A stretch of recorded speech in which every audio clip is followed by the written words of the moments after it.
Again, this is Dr. Gordon Vernick from Georgia State University. I'm the coordinator of jazz studies, and I will be demonstrating the GMEA 2025 All-State Jazz Etude number 2, which is in the swing style. It's a medium swing tempo, and the etude is based on a song or the chord progression of Juan Tizol's Perdido. So we're going to talk about that, and also some ideas on strategies for learning how to improvise through the song.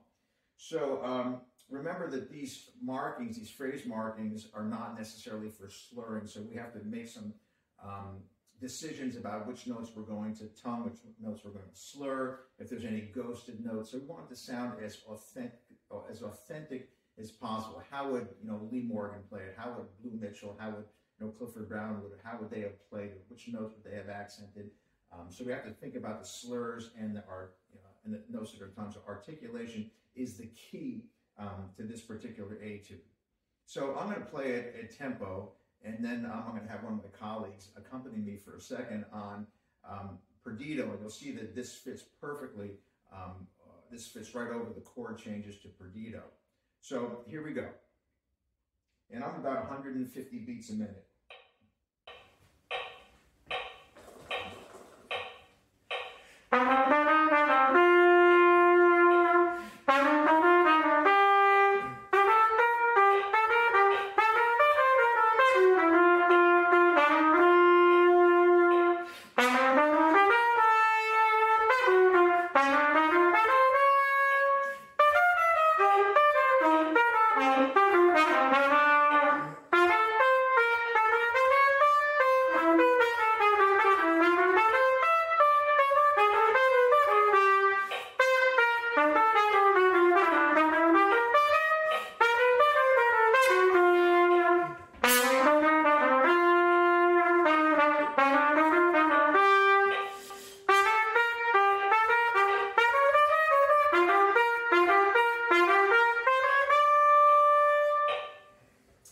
So you notice that I changed articulation. I accented certain notes, I slurred, I was tonguing, but I was also thinking, how would Clifford Brown have played this if he was playing this particular line? Now, this is not a very fast tempo, so it's open to a lot of different kinds of interpretation, but the key is the articulation. Now, I'm going to introduce my dear friend and colleague, Kevin Bales, a fantastic musician, composer, arranger, producer, teacher, educator, etc., etc. And we're going to play the song Perdido, and he's going to accompany me. And you can see that if you have like iReal Pro or any kind of backing track, you can play this over the chord changes to Perdido. It works perfectly. So instead of playing the etude, we're going to play the song or the chord progression that this particular etude is based on. 1, 2,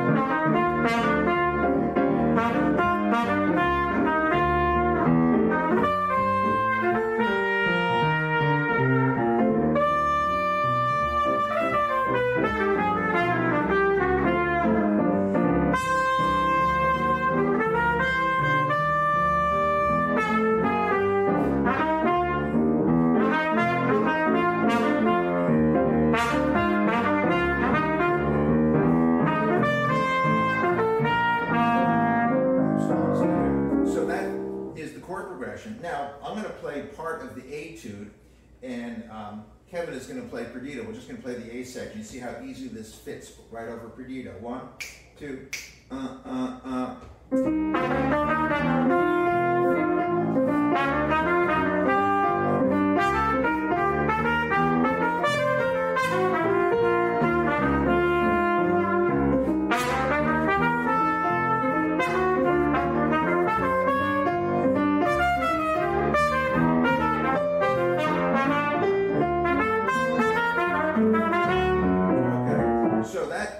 right over Perdido.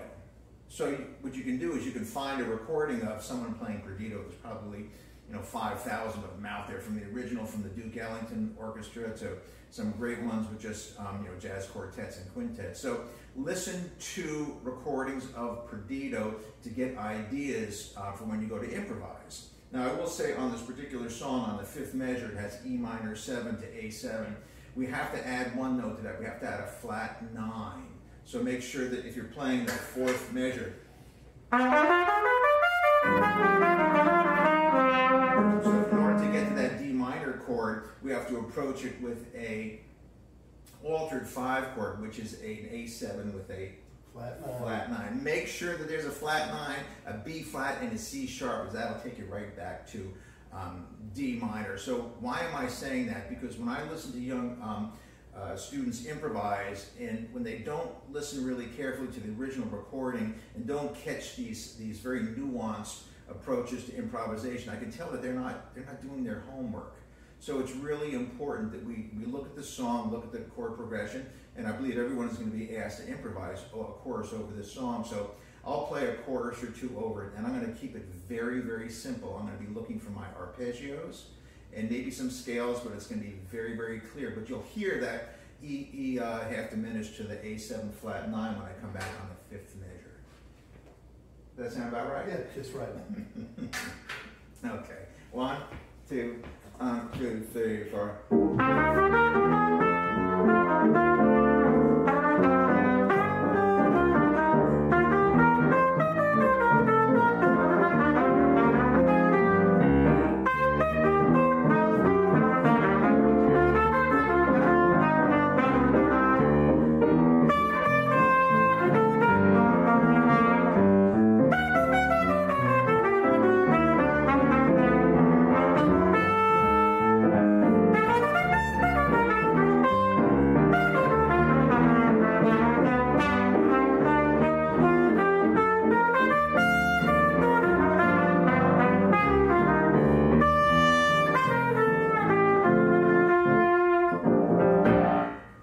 So I kept it pretty simple the first 8 bars, and then I got tired of just playing arpeggios. But the important thing when you're playing jazz, what's more important, your note choice or the way you play your notes? Well, what would you say? The way you play your notes. So I can tell when someone's not been listening, because they technically might be playing all the wrong, correct notes, but there's something that's missing from the equation. It's like trying to learn Spanish out of a book without listening to someone speak fluent Spanish. So there's a lot of nuance in phraseology and all kinds of intonation and cadence that has to be in there to make it authentic. So for us as improvisers, not only do we have to be able to play improvised solos, more importantly, as Kevin reiterated, that it has to be stylistically correct. So that's my take on these etudes. So get to practicing, make sure you're working with a metronome, and think about Howard Clifford Brown, Fats Navarro, Dizzy Gillespie, Booker Little, Woody Shaw, any of the great jazz trumpet players. How would they play this? Thanks so much.